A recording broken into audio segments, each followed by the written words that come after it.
नमस्कार दोस्तों। भगवान शिव, जिन्हें शंकर, महादेव, नीलकंठ, भोलेनाथ ऐसे कई नामों से जाना जाता है, कई बार मन में ये सवाल आता है कि क्या भगवान शिव और शंकर एक ही हैं? वहीं भगवान शिव की उत्पत्ति में भी बड़ा रहस्य है। भगवान शिव से जुड़े ऐसे ही कुछ सवालों की चर्चा हम इस वीडियो में करेंगे, जो कि हमें भगवान शिव से और समीप ले जाने का एहसास कराएगा। भगवान शिव को हिंदू धर्म में देवों के देव महादेव माना गया है। उनके कई नाम हैं: भोलेनाथ, महेश, शिव शंकर, उमापति आदि।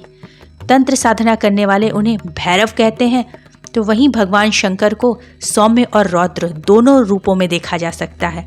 वैसे तो भगवान शंकर को कल्याणकारी माना जाता है, लेकिन वे लय और प्रलय दोनों को ही अपने अधीन रखते हैं। भगवान शिव सुर और असुर दोनों को समान दृष्टि से देखते हैं, चाहे वो शमशान में बैठा हुआ कोई अघोरी हो या फिर किसी घर गृहस्थी में रहने वाला आम व्यक्ति। उनके नज़रों में दोनों ही एक समान हैं। इसीलिए राम से लेकर रावण तक सभी उनके भक्त रहे हैं। वहीं उनके पहले शिष्यों में सप्त ऋषियों को माना जाता है। भगवान शिव ने अपनी उत्पत्ति के बाद सबसे पहला ज्ञान इन्हीं सातों ऋषियों को दिया था, जिन्होंने उसे सातों दिशाओं में फैलाकर धर्म और वेद की रचना की। अब बात करते हैं कि क्या भगवान शिव और शंकर एक ही हैं या अलग अलग। तो ज़्यादातर सनातन परंपरा के अनुयायी इन्हें एक ही मानते हैं। हालांकि शिव पुराण में इसका जिक्र जरूर किया गया है। शिव पुराण के अनुसार सबसे पहले इस सृष्टि में एक प्रकाश पुंज की उत्पत्ति हुई।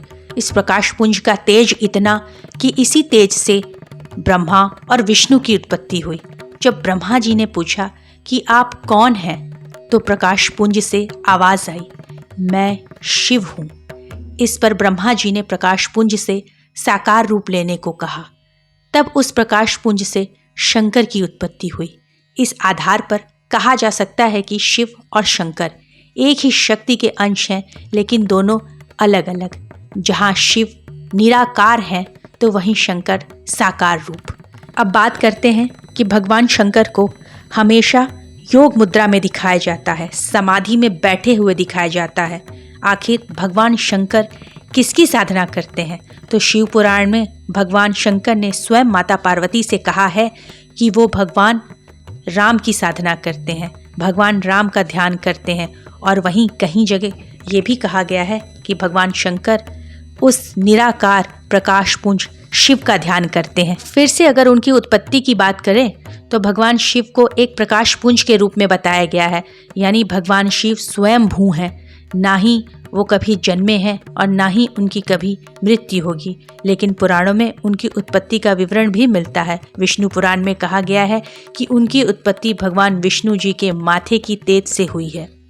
अब यदि भगवान शंकर के विवाह का उल्लेख करें, तो भगवान शंकर की 2 विवाहों का उल्लेख मिलता है। लेकिन भगवान शंकर ने 4 विवाह किए थे। चारों आदि शक्ति के स्वरूप थीं। पहली पत्नी सती, दूसरी माता पार्वती, तीसरी देवी उमा तथा चौथी माँ महाकाली। वैवाहिक होने के बावजूद शिव वैरागी और शमशानवासी दोनों ही रूपों में दिखाए जाते हैं। गृहस्थ से लेकर के एक शमशानवासी अघोरी तक सभी इनकी उपासना करते हैं और ये सभी से प्रसन्न होकर उन्हें मनचाहा वरदान भी देते हैं। भगवान शिव वो नाम है जिसका न कोई प्रारंभ है, न जिसका अंत होगा। ये वो नाम है जो सदैव सबके लिए कल्याणकारी और हितकारी रहता है। भगवान शंकर वो नाम है जिससे प्रकृति की उत्पत्ति हुई है। जहाँ अन्य देवी देवताओं की आराधना के लिए कई वस्तुओं की आवश्यकता पड़ती है, वहीं भगवान शंकर मात्र एक लोटा जल से भी प्रसन्न हो जाते हैं। शिवरात्रि भगवान शंकर को अति प्रिय है, क्योंकि उस दिन भगवान शंकर का विवाह माता पार्वती के साथ हुआ था।